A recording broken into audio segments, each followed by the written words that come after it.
Hey friends, welcome back. Sorry, I know you guys haven't heard from me in a long time. The world just sort of opened up and got really busy. I hope that everybody watching this video in 2021 has recovered nicely from the COVID shutdown and everybody's back to doing gigs. So I've got a little 2-week run coming up that's the client wanted to do a little in-ears rack. So I'm going to put something together with some stuff that I've got lying around. So I got this StudioLive 24R rack mixer, which is the first non-Midas product that I have done anything on in quite a long time. I got this thing because it's the form factor. I really wanted to do Midas for this particular one, but I only had a 4U rack budgeted for this, so I've got to make it fit in 4U, so that's a 2U rack. So this build is going to show installing the rack, the StudioLive 24 rack, just some quick config and wiring up the rack. So I'm consolidating everything. I've got this 12U rack that's just laying around.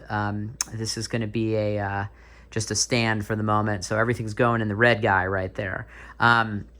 I've got two of just, a little bit of a gratuitous product placement here. I've got my LM Cases 2U rack and a Pelican that my system processor rolls in, and then I've got my little audio workbox. So if you're curious as to what those cases are, I'll leave a link in the description for those. So all right, let's get started. Okay, so I've got everything opened up. These are the two Pelicans opened up. So this is the my little audio workbox that I've got going on, which is sort of neat, relatively neat. Pelican case with some Trek Pack dividers, and here's our fly pack situation. So I grabbed some stuff from my studio at home. I'm going to do a lot of the ear sends with radial catapults. So I've got that stuff in there, and then here is the systems rack out of its case. So this case has lived a pretty hard life, so it's has been dropped and busted around. I've been using this case for the past maybe 5 years or so. So I'd say for that it's not doing so bad. So I've got a little LM 1/4-inch rack that I built a long time ago. It's a 1/4-inch inner, 1/4-inch outer with a 1-inch foam going around it. So I've got a power conditioner in there.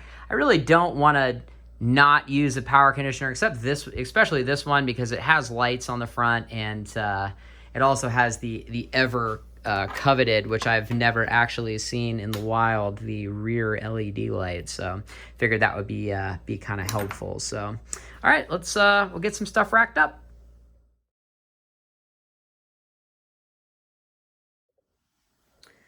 All right, so she is looking pretty good, all nice and racked up. Got the power conditioner in there, the system processor, and our little mixer. So I am right at the limit of my depth here. So the first thing I do want to do here is these Furman units do have a pretty long power cord, which in most instances would be a very good thing. With the exception of this particular instance where I think it's going to cause me more harm than good. So I do have Neutrik True connectors in stock, so I think I'm going to just put a male and a female True connector right here and just sort of tether it to the rail so that when we plug it in, we don't have this big mess of cable coming out. The other thing that I'm going to do is I do want to swap out the factory IECs with locking. I don't know if I have enough locking IECs here. If not, I know that I have little 1-foot shorties, so I do want to replace those. I am going to probably make 2 new Ethernet cables because there's going to be a router on top of here. And I am going to make some XLRs just to have properly sized XLRs going from our main left and right outputs of the mixer to the inputs of the system processor. Like I said before, all of our mix outputs are going to be going over a radial box. I have a little radial catapult box that I'm going to use for those that are 1/4-inch. So on this particular run, we've only got 3 band members. So there's the singer, There's a drummer, and then there is a keyboard player that handles synth bass and tracks and that kind of thing. So I am going to do their ear mixes in stereo. So that's going to be mix outputs 1 through 6. So mix outputs 1 through 4, so 1 and 2 for stereo. Those are going to be wired with packs, with hard packs. So that's what the catapult is going to hit. And then the lead singer's vocals we're going to do wireless. So I'm going to build XLR to 1/4-inch tails for that, because I don't know what our rental unit's going to look like, and I'm assuming that it probably doesn't have 1/4-inch, so I do want to have XLR tails on that. But other than that, the rest of the 6 are going to just be open. I should probably set one up as a press feed and that kind of stuff, but we'll see where that goes. So, all right, let's make some cables.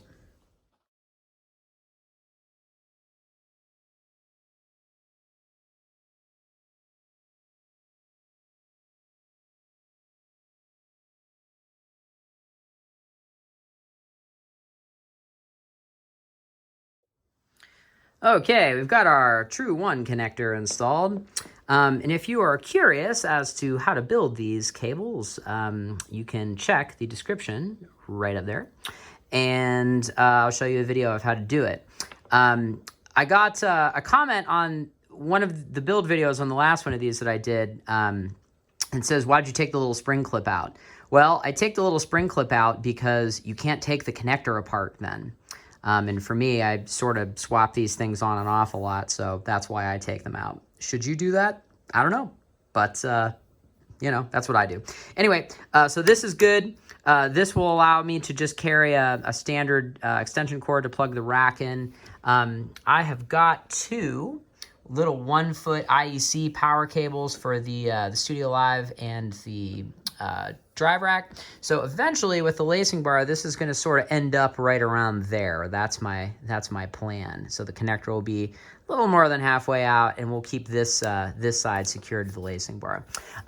So at this point, let's build some network cables.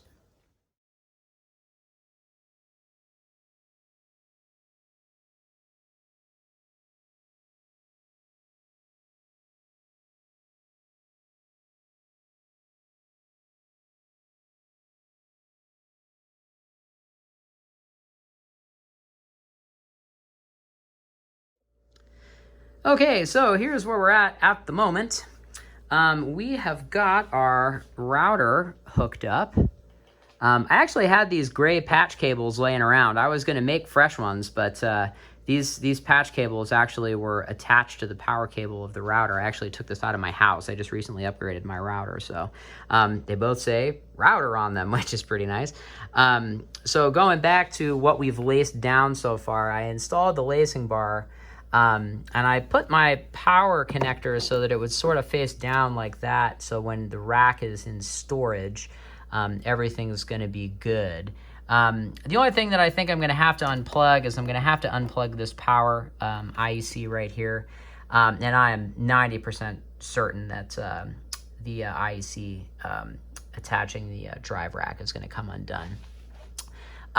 So the next thing that I need to do is build XLRs so that we can patch our main right and left outputs from the mixer into our drive rack. The other thing that I was kind of playing around with is how difficult is it to get XLRs out of the drive rack with the lacing bar installed, and actually it's not the most fun thing in the world, so I may end up changing this lacing bar position, so we'll see. Anyway, let's build some cables.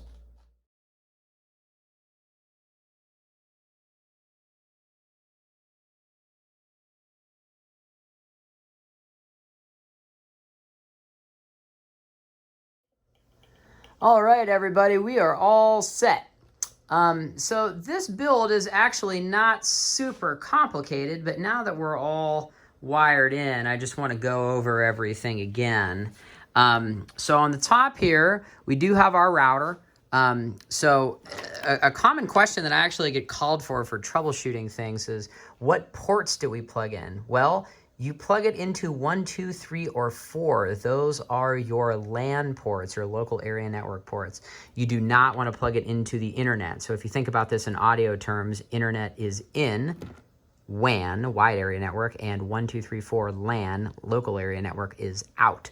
If you think about it as in and out, that's how it goes. So again, we've got our router up on top here.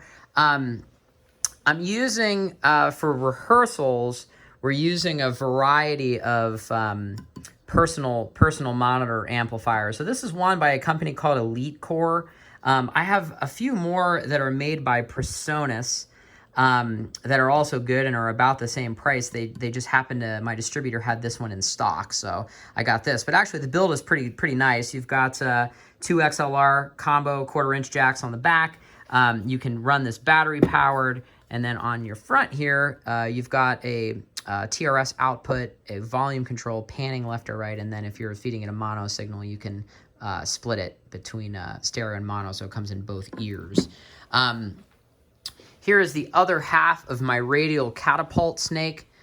So this is male XLR on this end, and then it's just a Cat 5 jack on the other side. So if you're interested as to how these are wired, I did make a little video showing how these are wired, so if you have some questions, which seems to also be a very hot topic as to sending analog audio over a network cable. So just check the link above, and you can check out that video.